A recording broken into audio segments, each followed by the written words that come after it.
going, guys? We are back with another video here, and this video is going to be telling you guys the best cover athlete MSPs to make, ranking all 6 of them. You guys leave a like, subscribe if you have not already. Let's hop into the video right now. Number 8, unfortunately, guys, has to be Martin Brodeur. I mean, no offense to Marty. I love Brodeur. I love NHL 14. Definitely one of my favorite games I've ever played, but 6'2" goalie, especially with how goalies feel right now with the one-timers, it doesn't feel like they matter too much. So, unfortunately, I got to put Marty there. He's got gold light work here as well. But yeah, unfortunately, I can't put Brodeur any higher than 8. I mean, no offense. Really, no offense to him. But, yeah, I kind of have to put Martin Brodeur at 8. Stats are solid for sure, but it just comes down to goalies you just can't trust. And unless you guys like this Brodeur card, let me know. But I can't imagine this card's very good. Starting out with number 6, it is Vladimir Tarasenko. Now, this card is solid for sure. All these cards are solid, but, you know, I have to really break down why I feel these are the certain cards in a certain order. So, Vladimir Tarasenko at 6'1", 219, left-handed winger. So he's a winger straight up, right? Can't play center. Obviously, that's a factor for me at least. Sniper forward is nice that he has. Makes his shot pretty good. 88, 90, 88, 89. Gold snipe is the synergy that he does have as well. Solid. I mean, I don't have a problem with that ability either. But I don't know. 82 endurance. It's a very well-rounded card here, Tarasenko, for sure. But to me, the lack of the position he can play, you know, hurts him, for me at least. Like, I don't know. I definitely like the card, though. I think there's obviously a lot of positives with it. But comparing it to the other 5, unfortunately, I have to put him at number 6. I mean, I love Tarasenko. I love NHL 17. What a game that was. But unfortunately, I have to put Vladimir Tarasenko at number 6. Then we got Alexander Oetkin at number 5. Right away, people might be saying, Henreek, how could you say this? Well, my issue with Oetkin really is, again, he's a straight-up winger, so you can't play him anywhere else. He has to be on that wing position. Shouldn't be much of a problem, considering there's not that many great right-handed wingers right now anyway. But 83 acceleration. I understand the game is slower this year, so speed, I guess, is not that much of a big deal, especially early on. But this card will definitely, I feel like, fall off quickly. The thing about this card is it'd be a perfect card for like the power play, right? Like, obviously, right, Oetkin with the one-timer on the power play. Because, I mean, he's got goal 1T as well. We all know how broken one-timers are right now. Just feed them for the green one-timer. I can only imagine how many goals Oetkin can score with the green gold 1T active. I mean, it's probably quite automatic, I would say. So, with sniper forward, though, his shot gets to 90, 92, 90, 91. So, probably one of the higher rated shots in HUT right now, I would say. So, you know, that's a nice thing there. Checking stats are pretty nice here as well. It's just his skating I kind of worry about. His shot is obviously elite, so that's very good to see. But I just feel like Oetkin leaves you wanting a little bit more. If he had like 86 speed, okay, his card would be outstanding, I would say, really. I know it doesn't seem like it'd make a difference, but that +2 can make a huge difference. It really could. I mean, 83 acceleration is just not what you want to see, I feel like, on this card. But let's move on to number 4. Number 5 is Auston Matthews, guys. Again, another one that you could probably put a little bit higher as well. But for me, 6'3", 215, great size, great shot. Goal make it snappy, I like. But it's just a card ahead of him I just like more. That's really what it comes down to. It's not a shot, this card, you know, in particular, where I'm like, wow, this card's not good. It definitely is a solid card. 83 face-offs here. Good hands. Botching 78, which is, you know, not ideal, but it means a forward, so it's not the end of the world here. But I like Matthews.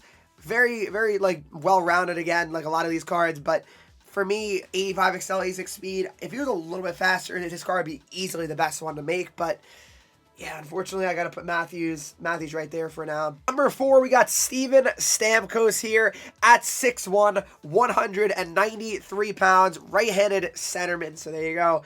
We got the center now. He's got playmaking forward there. That boosts his agility, offensive awareness, passing, and puck control here. He's got goal-born leader, which I do like. I do like goal-born leader, especially because endurance is always kind of low on most cards. So having a card where, you know, they can obviously score goals and the energy comes back to the whole team, and even hits and block shots like that. That has value to me. It really does. So I do like that ability a lot. His shot is quite good as well at 89, 90, 89, and 89.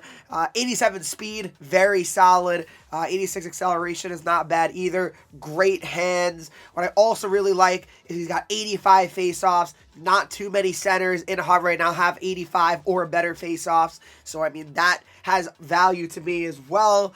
I would say that number 4 and number 3 are so close because they're just really close. Like their cards are very, very similar to me. It's kind of a what do you really prefer in terms of a handedness, I'd say, for a centerman. But Steven Stamkos, for me, at number 4 seems about right. But you can definitely argue and make a case for him to be a bit higher, I think. I mean, I feel like that would be nothing crazy. But I love his faceoffs. If you love a right-handed centerman, this could be an amazing option for you. I know Stamkos is more a guy you play on the wing usually in HUT, but considering the lack of options for centers, he might be a good option at center for now at least. So number 3 is Peter Forsberg. I know people might be saying, yeah, like Stamkos is better. Well, like I said, it's very, very close. It depends what you prefer more, and they're very similar heights and weights. So Peter Forsberg, 6'1", 205 pounds. They have the same face-off rating as well, and the same speed and acceleration. So like I said, it's very, very close, but I think I do like Forsberg's ability a little bit more. Gold Unstoppable Force, to me, is a little bit better than Born Leader. I wouldn't say it's like, wow, miles better, but I do prefer that a little bit more there, I would say. But the face-offs are the same, skating's the same, so it's really, really close. Like, you could flip-flop either of these cards, but I would probably prefer Peter Forsberg over Steven Stamkos if I had to really make one of these cards. That's just my opinion, though, but I definitely like Stamkos as well. Back to Forsberg, though. His hands are great, checking solid as well. There's really not much like negative about this card. A very well-rounded card. You know, for an 85 overall, there's really no stats that are terrible, and there's no stat that's like outrageously good either. But no, I mean, I like him for sure. Forsberg's more of like the, again, maybe not going to be as good of a shot on him, but his playmaking ability should be pretty solid as well for you. He's got solid face-offs as well. With the synergy active there. But let's move on to number 2. Number 2, we got Eric Lindros. So you guys might be saying, well, Henreek, how is Lindros ahead of Stamkos and Forsberg? They have better face-offs. Well, I think Lindros, his size is something you can't teach. I mean, you just can't. It makes that much of a difference to me, especially the way the game is right now. It's that slower type game. I feel like when you have a player like him cycling down low, he is impossible to hit, especially if you're playing against someone that has like their players that are like drained their energy. Lindros would be a force out there, and guess what? He's got unstoppable force, so even better. He's got power forward synergy as well. His balance is 93 with that. I mean, his body check is 90, strength is 89. Again, face-offs are only 80. Yeah, you don't love that, but it's not a huge deal, right? I mean, it's solid face-offs, but it's definitely not. If he had like 85, he'd probably be the best card to make low-key, because he'd probably be like the best center in the game, no joke. But he's really good for sure. All these cards are pretty close. Lindros, Forsberg, and Stamkos. What do you value more? Do you value the face-offs more? Do you value the size more? For me, I'm valuing the size more when it comes to this Lindros card compared to the Stamkos and the Peter Forsberg card. But I definitely think Lindros is a must, really, honestly, if you're looking to make a forward here of these cards, really. I mean, I feel like you'd be definitely forgetting about him for sure. So I would say Eric Lindros is a solid card here, no doubt about it. Number 1 is obvious. It is Cale Makar. There is no question about it. At 6 foot, 187, offensive defenseman, gold elite edges, 92 speed, 92 acceleration. I'm sure a lot of you guys, if you got the deluxe edition, you took this card because it was the biggest no-brainer out there, I would say. I mean, there's just no other way to explain it. This card is fantastic and easily the best card to make. If you can only make one card and you don't have Makar, he's got to be the card you make, to me. Like, you'd be foolish to not make him. Yes, I know his body checking's low, but how many better right-handed defensemen are there right now? I would say none. I think it's the best defenseman in the game right now. You guys can comment down below if you agree with that. Who have you guys made so far from this? I only have Makar. I am not sure if I'm going to make another one. I probably will, but let me know what you guys have done. Guys, thanks so much for watching this video.